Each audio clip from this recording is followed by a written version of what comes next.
Unto কিসের ওষুধ? কানে কানে কার? আমার হ্যাঁ আনছি, ওষুধ আনছি, হোমিওপ্যাথি ওষুধ খাচ্ছি, হ্যাঁ হোমিওপ্যাথি ওষুধ খাচ্ছি। হ্যাঁ ভালো দেখি এখন যদি ঠিক হয় তো ভালো। হুম, সেই বেদনা করে মাঝে মাঝে। হ্যাঁ হোমিওপ্যাথি ওষুধ ভালো। হুম। ও হোমিওপ্যাথি ওষুধ কার হতে পারো? ওই আমার দোকানের সাথে একটা হোমিওপ্যাথি ওষুধের দোকান দিছে, যে ওই গ্রামীণ গ্রামীণ আছে না, গ্রামীণ সমিতি হ্যাঁ কিস্তি যে নেয়, যে হ্যাঁ ওই অফিসের স্যার হোমিওপ্যাথি ডাক্তার, বুঝছা?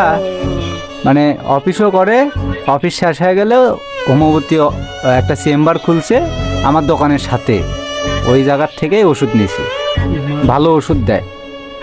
আজকে যে কানের মধ্যে একটু খসড়া ছিলাম, তো একটু সুরবুর সুরবুর করছিল, তাই কানের মধ্যে কটন বার দিয়ে একটু খসড়া ছিলাম, কিছুই মানে কিছুই না, হালকা, খালি এমনি হালকা খসড়াছি, আর বেদনা শুরু হয়ে গেছে।